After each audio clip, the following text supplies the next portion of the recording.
Merci de nous retrouver ici au siège de la Bourse des valeurs mobilières de l'Afrique centrale, la BVMAC, pour deux événements inédits, à savoir les cotations des obligations à des États congolais et gabonais. Et pour commenter cet événement exceptionnel, nous recevons sur ce plateau le docteur Célestin Tchakounté Lengue, qui est économiste et qui est également auteur notamment de l'ouvrage intitulé Des privatisations en Afrique, avec en toile de fond le cas du Cameroun, disponible aux éditions L'Harmattan. Je vous reçois avec grand plaisir. Bonjour Guy Fondop, merci de m'avoir invité. Bonjour à toute la famille Afrique Média qui nous fait l'honneur de nous accompagner régulièrement. Bonjour à toute l'Afrique qui gagne et merci encore une fois parce que ce sujet est très important. Il peut déterminer l'avenir économique de nos États. Alors, quand on parle de l'avenir économique de nos États, justement, docteur Célestin Tchakounté, une interrogation assez importante. Qu'est-ce qui peut aujourd'hui expliquer les endettements à des taux différents de deux pays voisins, à savoir le Congo et le Gabon, deux pays également de l'Afrique centrale, sur le marché financier de l'Afrique centrale? Rappelez que le Gabon a mobilisé avec un taux de 6%, pendant que le Congo, lui, l'a mobilisé avec un taux de 6,25%. Écoutez, l'explication est très simple. C'est que à base de tout ce qui est flux financier, il y a la confiance. Et qu'il se trouve que ces deux pays n'ont pas le même niveau d'endettement. Donc on a le cas du Gabon qui a un taux d'endettement qui est de 70% du PIB, c'est-à-dire du produit intérieur brut, alors que le Congo est à 100% du produit intérieur brut. Et il faut bien expliquer aussi que normalement, le plafond fixé par la zone CEMAC est de 70% du produit intérieur brut, alors qu'en zone euro, il est de 90% du produit intérieur brut. Donc vous voyez que le Congo a dépassé et le seuil CEMAC et même le seuil de la zone euro. Donc ça commence à inquiéter. Ça commence à inquiéter. Je suis d'ailleurs surpris que la dispersion ne soit que de 0,25%. Donc voilà, l'explication est toute simple. Donc les gens commencent à se poser des questions. Maintenant, que peut-on répondre à ceux qui estiment qu'une plus grande communication et une plus grande décision stratégique aurait pu permettre un endettement pour un État comme le Congo à un taux en dessous de 6,25%, quand on sait que le pays, il y a 3 ans, plafonnait autour de 135% du produit intérieur brut, et qu'il y a eu des réformes, justement, assez audacieuses d'ailleurs, qui ont permis de réduire cela aujourd'hui à 100%, et que le pays aussi vient de connaître, d'avoir un accord avec le Fonds monétaire international, il y a quelques jours seulement, qui devrait donner encore une respiration supplémentaire. Je pense que, je ne sais pas si la communication aurait amélioré cela, mais il faut dire que la situation du Congo, depuis 2 ou 3 décennies, c'est un surendettement. Ils sont constamment... C'est d'ailleurs le Congo a toujours été depuis peut-être 30-40 ans, disons 30 ans, le pays le plus endetté de la zone CEMAC. Donc, je ne sais pas quelle est la stratégie qu'ils visent. Donc, ça inquiète quelque part. Donc, c'est ça le problème est à ce niveau-là. Je suis heureux de constater avec vous qu'ils sont passés de 135% du PIB, ce qui était déjà affolant. Je vous rappelle que le cas de la Grèce, qui a fait couler beaucoup d'encre de salive, c'était 145% du PIB. Le Congo était pas loin de là. Encore que la Grèce a un appareil industriel qui est assez solide, alors que ce n'est pas le cas du Congo. Donc 135%, c'était énorme. Bon, ils ont réussi à ramener à 100%, c'est bien, mais ils doivent encore faire beaucoup d'efforts pour descendre en dessous de la zone des 70%. C'est la norme qui a été fixée en zone CEMAC. Donc, elle doit s'y conformer et revenir à cette norme-là. Et de manière générale, sur le plan économique, quand on regarde, lorsque le taux de l'endettement augmente, ça révèle qu'on utilise la mauvaise dette. Ça veut dire que l'endettement est mal utilisé. Ça, il faut le dire de manière claire. Parce que si c'était affecté vers des investissements productifs, ces investissements devaient créer de la valeur ajoutée. Et donc, ça devait faire que les taux peuvent monter légèrement, mais ça va baisser sur le moyen terme. Guy, il en est d'un État comme de vous-même. Mettons, je prends un exemple simple. Vous prenez 100 millions de dettes, vous amenez vos enfants au crédit, vous bousillez tout cela, vous ne pourrez jamais le rembourser avec votre salaire. Parce que vous avez mal utilisé ces 100 millions de francs. Alors que si vous prenez un endettement à 100 millions et que vous construisez une maison, mettez en location, ou bien vous construisez une boulangerie, la maison en location ou la boulangerie vont générer de la richesse qui vont permettre de rembourser l'endettement et même de vous enrichir. Donc, votre taux d'endettement ne sera pas plus élevé parce que vous allez encaisser soit des loyers, soit les bénéfices de la boulangerie. Donc c'est ça le problème même pour les États. Donc le problème de l'endettement commence à se poser lorsque on a affecté l'endettement à des choses de prestige. Et c'est ça qu'on doit reprocher à nos États, que ce soit le Congo, le Gabon, même le Cameroun, c'est pareil. Donc il faut qu'on arrête de faire du prestige, qu'on prenne l'endettement pour le mettre dans les investissements productifs. Bon, je suis content, j'ai regardé un peu, maintenant il est question de financer les investissements prioritaires, c'est bien, mais c'est dommage qu'il faut attendre 2021 par exemple pour financer la mutation de nos économies. C'est bien, je suis content. J'espère qu'on va poursuivre dans cette voie, faire en sorte qu'on se concentre véritablement sur les investissements productifs qui vont créer des emplois et de la richesse pour nos pays. On va continuer cette lecture comparée de ces deux emprunts obligataires du Congo et du Gabon à travers les sommes maintenant mobilisées. 113 milliards de francs CFA mobilisés par le Congo, 188 milliards de francs CFA mobilisés par le Gabon. Une partie de cette mobilisation gabonaise va permettre voilà, de traiter du service de la dette. Au Congo, la totalité, pratiquement, va financer les projets inscrits dans le budget d'investissement public de cette année 2021. Alors, est-ce que ces informations également ont influencé le marché et les souscriptions? Oui, absolument. Disons que l'influence, c'est plutôt le taux d'endettement qui influence beaucoup. Mais maintenant, l'affectation de cet endettement, oui, c'est ce qu'on doit faire depuis longtemps. Déjà, orienter vers les investissements prioritaires. Orienter vers les investissements qui provoquent la mutation de nos économies. Ça, c'est une bonne chose. C'est ce qu'on aurait dû faire depuis très longtemps. C'est ce qu'on doit faire maintenant, désormais, et éviter tout ce qui est investissement, comme je l'ai dit tantôt, de prestige.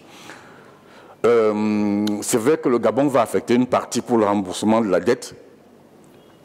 C'est pas très catholique parce qu'en réalité, l'endettement, normalement, c'est pour les investissements et c'est la création de richesses qui permet de rembourser la dette.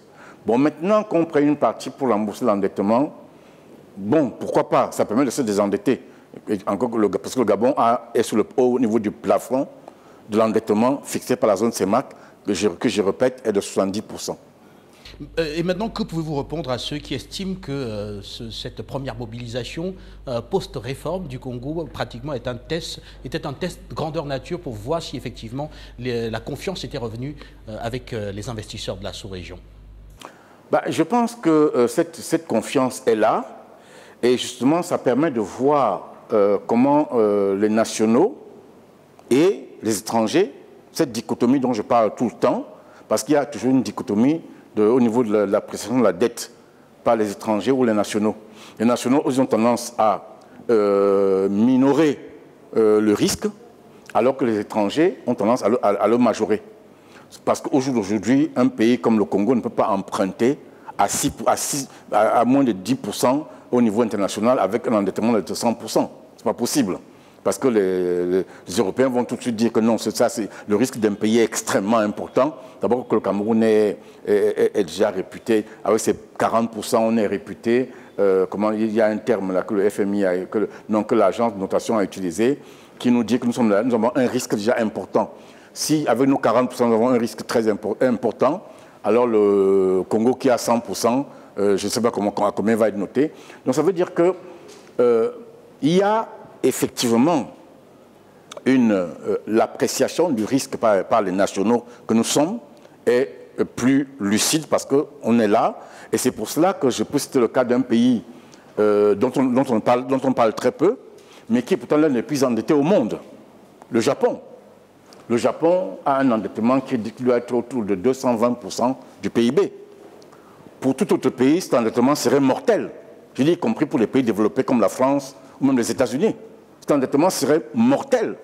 Mais pour le Japon, c'est rien du tout, puisque vous avez vu, on n'en parle pas du tout. Pourquoi? Parce que le Japon est endetté vis-à-vis des Japonais.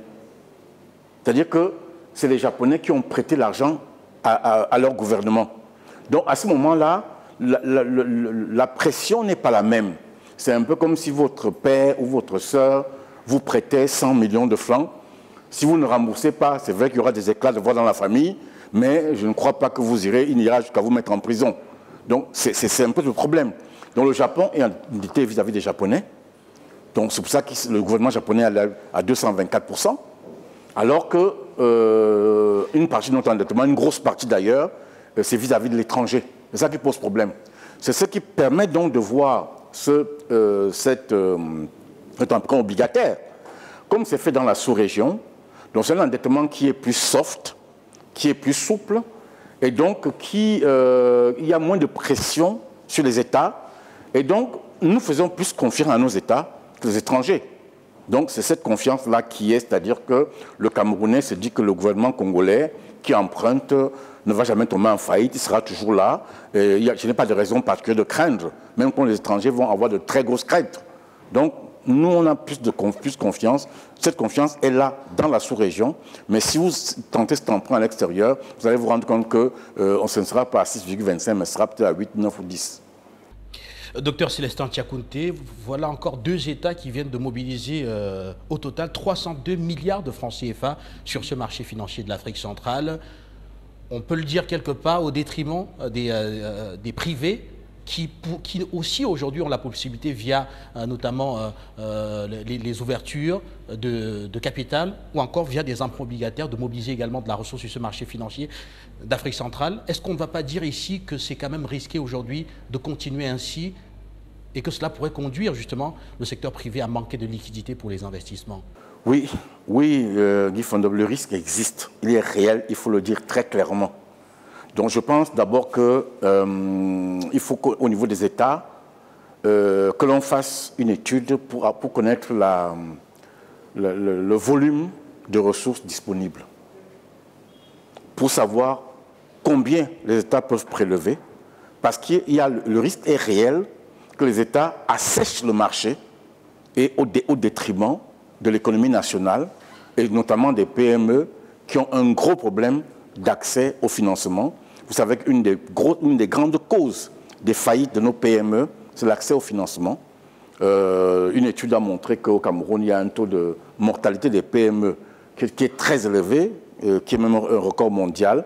On parle de 75% de PME créées qui meurent avant 2 ans à cause des problèmes de financement et parce que c'est des PME rentables. Donc, il faut donc que ces États, en venant prélever, encore une fois, cette épargne qui est plus soft pour eux, évite de s'enivrer au point d'assécher la rivière parce que cette rivière alimente à la fois les États, mais aussi les entreprises privées. C'est une rivière qui alimente les deux. Donc, il faut donc faire attention pour que l'État n'assèche pas, les États n'assèchent pas la rivière, pour que les privés ne puissent mourir de soif, littéralement. Donc ça va créer plus de problèmes que ça n'aura résolu. Avant-dernière question pour sortir de cet échange. Tout à l'heure, avec la cotation, ce sera justement la possibilité pour tous ceux qui ont souscrit à ces actions, à ces obligations, autant pour moi, du Gabon et du Congo, de pouvoir les échanger ici de façon continue, vous nous avez dit. Oui, en fait, quelle est l'importance de cette cotation? Alors, il faut bien comprendre c'est quoi une obligation. Une obligation, c'est qu'un organisme public ou privé vous dit je lance une obligation avec une maturité, mettons, de 5 ans. Vous souscrivez, ça veut dire que chaque année, par exemple, si le taux est de 6%, vous mettez 10 millions, ça veut dire que chaque année, on va vous verser les 6% de 10 millions. Et en 2026, on vous rembourse les 10 millions. Donc, les prêteurs peuvent avoir des réticences parce qu'ils se disent et si, entre-temps, j'ai besoin d'argent, qu'est-ce que je fais? C'est ça le problème. Donc, cette cotation permet d'huiler, de fluidifier le marché. Ça permet donc à chaque prêteur de recouvrer son argent à tout moment. C'est-à-dire que au lieu d'attendre 2026, si j'ai un coup dur, par exemple, ou si j'ai un besoin d'argent, j'ai décidé de construire, de démarrer ma construction, je peux au lieu d'attendre 2026, dès 2021 ou 2022, je peux aller sur le marché, vendre. Parce qu'en fait, c'est quoi la cotation? La cotation, c'est un marché, tout simplement. Et quand on dit marché, c'est ça ici, le marché boursier, c'est la même chose que de dire le marché de Fundia à Yaoundé ou le marché de Nebel à Douala. C'est quoi un marché? Dans le marché de Nebel, il y a des vendeurs, des acheteurs de plantains. Ils sont face à face. L'acheteur vient et dit « Je veux acheter de ton plantain ». On discute, on se vend le prix. Ici, cette cotation, c'est ouvrir le marché, un marché de titres financiers, c'est-à-dire les obligations, dont il y aura des acheteurs et des vendeurs de titres qui vont faire donc celui qui détient le titre peut le vendre à tout moment. Et je veux préciser une dernière chose, c'est que ces titres-là, quand on ouvre la bourse des valeurs, c'est pour faire accéder monsieur tout le monde. Parce que les 300 milliards qui ont été prélevés là, ça peut être 100 000 francs, 200 000 francs, 300 000 francs. Donc c'est monsieur tout le monde qui le fait. Et donc, ces 300 milliards, monsieur tout le monde doit être capable de récupérer son argent à tout moment, tout simplement. Merci. Merci à vous, docteur Célestin Tiakoudé. Merci aux téléspectateurs. C'est moi qui vous remercie. Panafricaine. Voilà, on va s'arrêter là parce que la cotation va commencer ici au siège de la BVMAG. Et voilà une cotation qui permettra donc un échange de ces obligations qui ont été souscrites depuis sur le marché financier de l'Afrique centrale. On vous retrouve très très bientôt avec encore plus d'invités.